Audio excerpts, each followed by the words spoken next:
వేల కోట్ల కుంభకోణంతో వెలుగులో వచ్చిన మియాపూర్ భూమిలో తవ్విన కొద్దీ నిజాలు బయటపడుతున్నాయి. కోర్టుల ఆదేశాలను సైతం కబ్జా రాయిలు పట్టించుకోలేదు. అవినీతి అధికారులు తోడవడంతో ఇక వారి దందాకు అడ్డు అదుపు లేకుండా పోయింది. 4 సర్వే నెంబర్లు 20, 28, 100, 101లో ఒక్కో సర్వే నెంబర్కు ఒక్కో స్టోరీ ఉంది. ఈ భూ కుంభకోణంలోని సర్వే నెంబర్ 100లో ఇప్పటికే ఇల్లు కట్టుకున్న వారంతా తాజా భూ భాగవతంతో మరోసారి ఆందోళనకు గురయ్యారు. ఈ సర్వే నెంబర్లోని భూములు నిజంగానే ప్రభుత్వానివా లేక ప్రైవేటు వ్యక్తులవేనా? ఈ భూముల వెనుక దాగి ఉన్న అసలు కథ ఏంటో ఒకసారి చూద్దాం.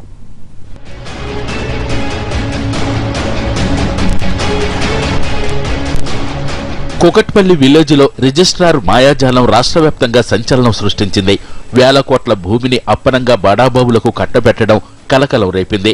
భూముల రిజిస్ట్రేషన్ పై నిషేధం ఉన్నా, కోర్టులో కేసులు పెండింగులో ఉన్నా పట్టించుకోలేదు. తన జేబు నింపిన భూ కబ్జా కోరులకు ప్రభుత్వ భూమిని తన సొంత భూమిలాగా అప్పనంగా రాసిచ్చేశాడు. అసలు ఈ భూమి ఎవరిది, ఎట్నుంచి ఎటు చేతులు మారిందన్నది చూస్తే చాలా ఆసక్తికర విషయాలు బయటపడ్డాయి.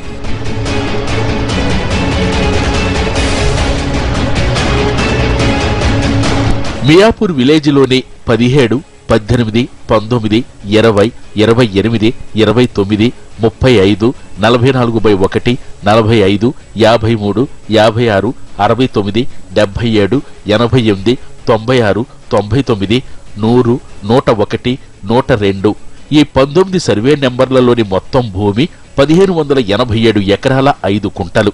ఈ మొత్తం భూమికి ఒరిజినల్ యజమాని దివంగత వెంకటయ్య.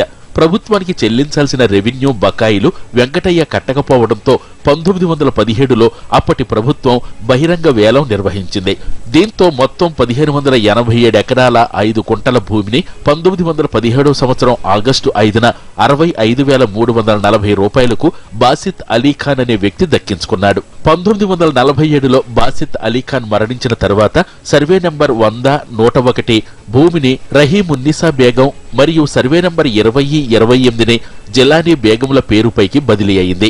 ఆ తర్వాత కొన్నేళ్లకు మియాపూర్ గ్రామ పరిధిలోని సర్వే నెంబర్ 28లోని భూమిని అప్పటి ప్రభుత్వం నేషనల్ హైవే కోసం గుర్తించింది. అప్పటికే ఈ భూమిపై జిలానీ బేగం పేరు పట్టాదారుగా, అనుభవదారుగా రెవెన్యూ రికార్డుల్లో ఉంది. 1962లో అబ్దుల్ సలాం భార్య రహీమున్నీసా బేగం సర్వే నెంబర్ 100లోని 45 ఎకరాల భూమిని స్వాతంత్ర్య సమరయోధుడు ఎస్వి నరసయ్య అండ్ అదర్స్ పేరుపైకి అగ్రిమెంట్ ఆఫ్ సేల్ చేశారు.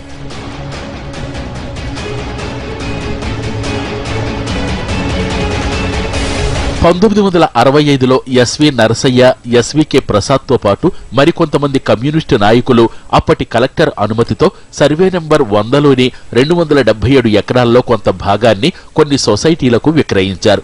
1977లో తివారీ హౌసింగ్ సొసైటీతో పాటు మరో 5 సొసైటీలు భూమిని కొనుగోలు చేశాయి. 120 ఎకరాల భూమిని రవీంద్ర సొసైటీ, 101 ఎకరాల భూమిని దీప్తిశ్రీ సొసైటీ, 65 ఎకరాల భూమిని అయ్యప్ప కోఆపరేటివ్ సొసైటీ, 65 ఎకరాల భూమిని ప్రశాంత్ నగర్ వెల్ఫేర్ అసోసియేషన్, మరో 20 ఎకరాల భూమిని మైత్రి కోఆపరేటివ్ సొసైటీలు లేఅవుట్లు చేసి కొన్ని నిర్మాణాలు కూడా చేపట్టారు. ఆ తర్వాత 1997లో పోలీసు హౌసింగ్ సొసైటీ వారు రంగంలోకి దిగి సర్వే నెంబర్ 100, 101లోని భూమంతా తమదేనంటూ ల్యాండ్ గ్రాబింగ్ కోర్టులో పిటిషన్ దాఖలు చేశారు. రవీంద్ర సొసైటీ మాత్రం ఈ భూమితో పోలీసు హౌసింగ్ సొసైటీకి సంబంధం లేదంటూ కౌంటర్ దాఖలు చేసింది. కేసును సమగ్రంగా విచారించిన ల్యాండ్ గ్రాబింగ్ కోర్టు ఇది పోలీసు హౌసింగ్ సొసైటీకి చెందిన భూమి అంటూ తీర్పిచ్చింది.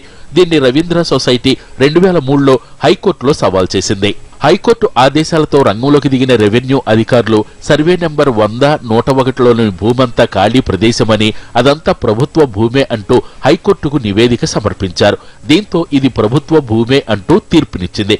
అప్పటి నుండి సంబంధిత రిజిస్ట్రార్లతో పాటు స్టాంప్స్ అండ్ రిజిస్ట్రేషన్ శాఖకు ప్రతి ఏటా రెవెన్యూ అధికారులు నోటీసులు ఇస్తూ సర్వే నెంబర్ 100, 101లలో ఎలాంటి క్రయ విక్రయాలకు అనుమతి ఇవ్వొద్దంటూ చెప్పేవారు. ఆ తర్వాత కొద్ది రోజులకు అప్పటికే భూములు కొనుగోలు చేసిన సొసైటీలు అన్ని హైకోర్టు తీర్పును సవాల్ చేస్తూ సుప్రీంకోర్టును ఆశ్రయించాయి.